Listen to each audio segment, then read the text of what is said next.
Hello बच्चों, मैं राघवेंद्र प्रताप सिंह स्वागत करता हूं आपको इस वीडियो में। ठीक है, ये जो वीडियो है ये प्रश्नावली 5.2 का है। ठीक है, हम सब लोग पिछली वीडियो में क्वेश्चन 5 तक कर लिए थे। ये क्वेश्चन 6 है। ठीक है, एक इसमें फार्मूला यूज हो रहा है, कौन सा? ए एन बराबर a plus n minus one into d, ये वाला फार्मूला यूज हो रहा है। ठीक है, तो आइए इसको पढ़ते हैं, देखें क्या लिखा है। लिखा है क्या एपी, ठीक है, कोई समांतर श्रेणी एक दी है 11, 8, 5, 2 का एक पद माइनस 150 है। ठीक है, क्या है? माइनस का 150 है। तो इसको चेक करेंगे क्या ये जो ये पद है इसके अंदर आ रहा है कि नहीं आ रहा है। ठीक है, तो देखिए इसमें प्रथम पद दिया है, प्रथम पद दिया है 11, सार्वंतर निकाल लीजिए। सार्वंतर है इसमें 8 माइनस 11, तो मतलब का माइनस का 3, सार्वंतर है 3। ठीक है, तो मान लीजिए हमने कोई पद मान लिया कि एक पद 150 है, तो मान लीजिए एनवा पद है, माना एनवा पद माइनस 150 है। ठीक है, तो ए एन बराबर a plus n minus one into d. ठीक है, ये कह रहा है 150 मान लो, ए कितना है 11 प्लस एन माइनस वन, और डी कितना है माइनस का 3। तो माइनस का 150 11 प्लस माइनस का 3n प्लस का 3 है ना, और 11 और 3 14, ये हो जाएगा माइनस 150, और ये हो जाएगा माइनस का 14 बराबर माइनस का 3n, जोड़ दो तो ये हो जाएगा 164 माइनस का बराबर माइनस का 3n, माइनस माइनस कट जाएगा, 3 से काटो इसको तो n बराबर 164/3, 3 पचे 15, एक उधर गया तो 14 हो गया, 3 3 53 और 3 चौक 12, तो 12 हो गया। ठीक है, फिर बचा 2, तो पॉइंट लगाओगे तो 20 हो जाएगा, 3 6 18, ऐसे से आएगा। तो n की वैल्यू आ गई 54.6, ऐसे मान लीजिए 54.65 ले लीजिए, ये आ गई। ठीक है, देखो ध्यान से, जो सीरीज होती है, ठीक है, जो श्रेणी होती है उसमें जो पद होता है ये n क्या बताता है? n बताता है इस समांतर श्रेणी में कितने पद हैं। ठीक है, इस समांतर श्रेणी में कितने पद हैं, मतलब 10 पद हैं, 100 पद हैं, 50 पद हैं, 80 पद हैं, 90 पद हैं। मतलब कहने का है कि इस समांतर श्रेणी में जो n है ये बताता है नंबर ऑफ टर्म, मतलब ये किस इस श्रेणी में कितने पद हैं।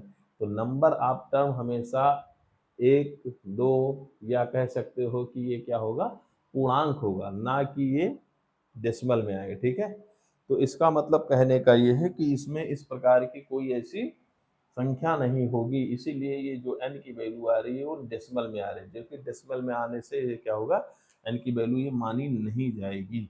तो n की वैल्यू अगर ये नहीं मानेंगे, इसका मतलब क्या है कि एक जो ये माइनस 150 है, ऐसा कोई पद नहीं है, ऐसा कोई पद इस श्रेणी में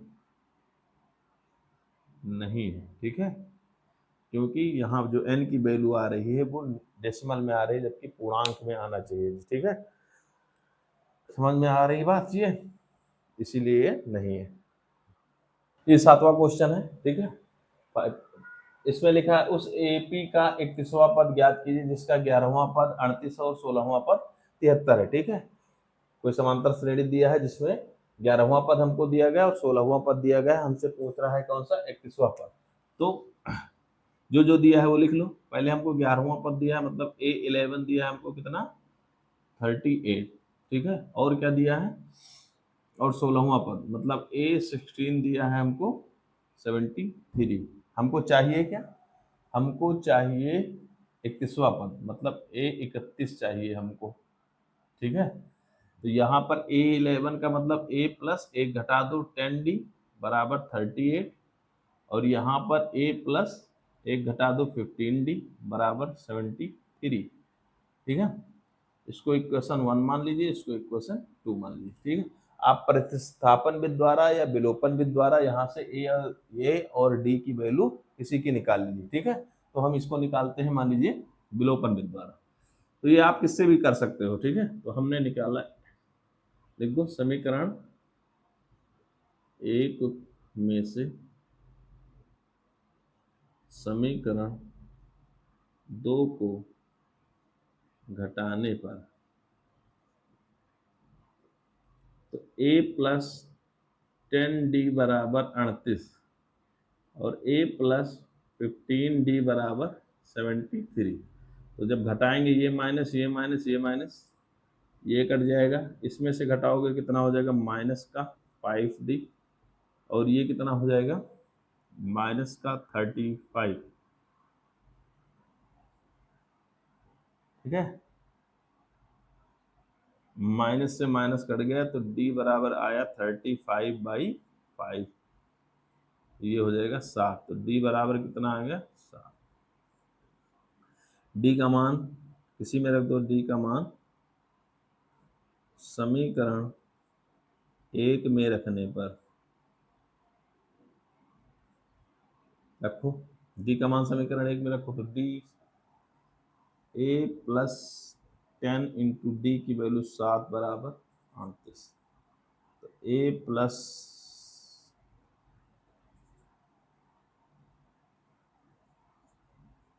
ठीक है, 10 में से 8 गया 2, 6 में से 3 गया 3, माइनस का 1 माइनस का 32। ठीक है, अब हमको निकालना क्या है A31, तो इसको ले सकते हैं A प्लस 30D। ए की वैल्यू माइनस का 32 प्लस 30 गुणे 10, तो ये हो जाएगा माइनस 32 प्लस का 300। देख लो यहाँ गलत हो रहा था, ये D था तो 30 प्लस 7 होता था ना, क्योंकि इसकी वैल्यू कितनी है 7 आई, और यहाँ 7, तो ये हो गया माइनस 32 और 7 21 210। अब 210 में से आप घटाइए 32, तो 10 में से 8, यहाँ बचा 20 और ये बच गया 28। ठीक है, तो ये हो गया 178। तो A31 मतलब जो 31वां पद है, अतः श्रेणी का 31वां पद 178। ठीक है, यहाँ पर थोड़ा सा मिस्टेक हो गया था, उसको देख लीजिए। ठीक है, ये आपका 7वां क्वेश्चन है, देख लीजिए इसको।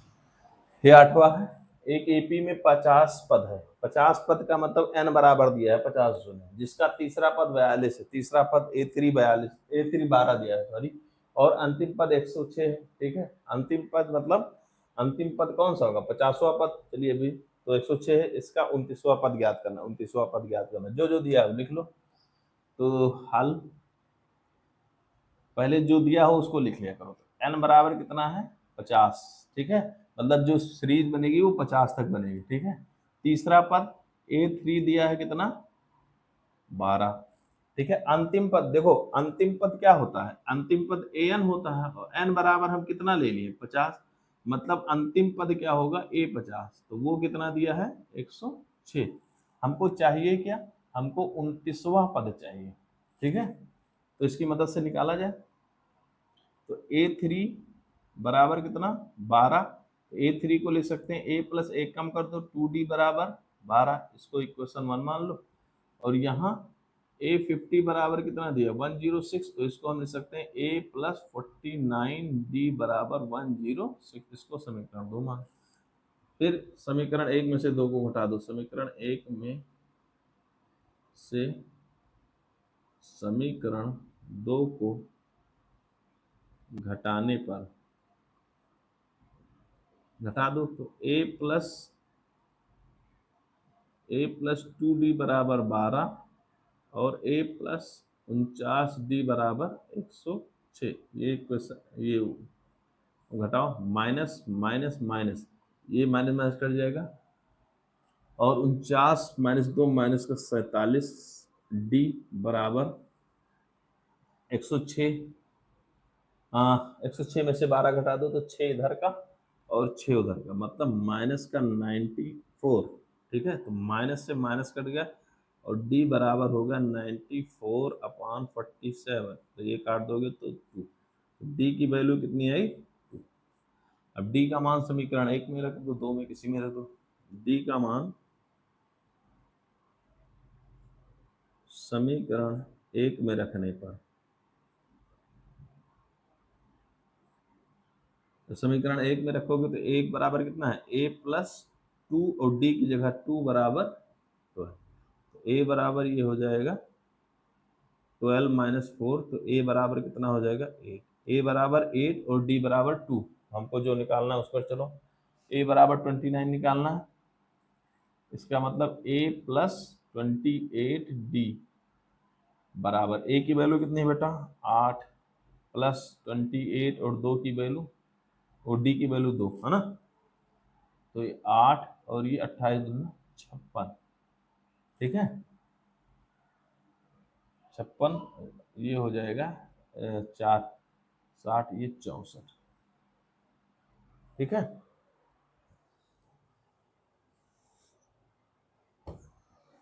तो लिख सकते हो अतः श्रेणी का 29वां पद 64 है ना, या 64 है। समझिएगा, ये आपका 8वां क्वेश्चन था। ये 9वां क्वेश्चन है, दिया है यदि किसी एपी के तीसरे और 9वें पद क्रमशः 4 और -8 है तो इसका कौन सा पद शून्य होगा। ठीक है, इसको भी देखिए, जो जो दिया है वो देख लो। एपी के तीसरा पद मतलब A3 दिया है कितना 4, और ए तीसरे और 9 A9 दिया है कितना -8। यहाँ से A3 का मतलब A+2D बराबर दिया है 4, और इसके मतलब A+8D बराबर दिया है -8। इसको समीकरण 2 मान लो, तो 1। फिर समीकरण 1 - 2,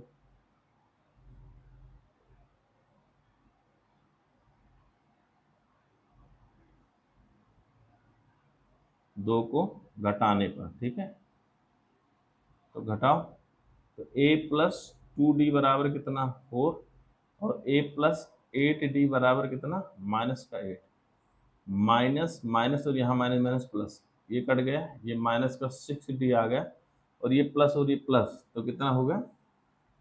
ठीक है, ये प्लस था, ये साइन का मतलब नहीं होता। ठीक है, इसका होगा। ठीक है, तो 8 4 12, तो डी बराबर कितना 12/-6, इसको काट दोगे तो -2, तो डी की वैल्यू कितनी आई -2। ठीक है, अब डी का मान समीकरण 1 में किसी में रख दो। डी का मान समीकरण 1 में रखने पर, तो रखोगे तो A+2 इंटू डी की जगह -2 बराबर 4, तो ए बराबर ये minus minus O plus minus -4 बराबर 4, ये उधर भेज दो तो ए बराबर कितना आ जाएगा 4 + 4, मतलब ए बराबर कितना आ गया 8। ए की वैल्यू कितनी आ गई 8। ठीक है, अब हमको कह रहा है कि कौन सा पद शून्य है। ठीक है, तो हम मान लेंगे कि माना nवां पद क्या है शून्य है। ठीक है, हमने मान लिया कि nवां पद शून्य, तो an बराबर A+n-1 इंटू डी। अब nवां शून्य माना तो इसको शून्य कर लो। a कितना है, a कितना है, a कितना 8 प्लस n कितना है, n तो निकालना है -1, और d कितना है -2, तो ये हो जाएगा 8 प्लस प्लस क्या -2n प्लस का 2 बराबर 0 है ना, तो यहाँ 0 बराबर 8 और 2 10 -2n, इधर भेज दो तो 10 + 2n, n बराबर क्या हो गया 5। ठीक है, तो अतः श्रेणी का 5वां पद शून्य होगा। कौन सा पद शून्य होगा? पांचों पद। ठीक है, ये होगा क्वेश्चन। समझ में आ रही बात? ये क्वेश्चन समझ में आ रहा है? बस आपको एक ही फार्मूला है, इसको बस थोड़ा तोड़ फोड़ के क्वेश्चन पूछा गया है और नया फार्मूला इसमें कुछ नहीं लगना है। इसी फार्मूले से सब क्वेश्चन सॉल्व होते जा रहे हैं। ठीक है।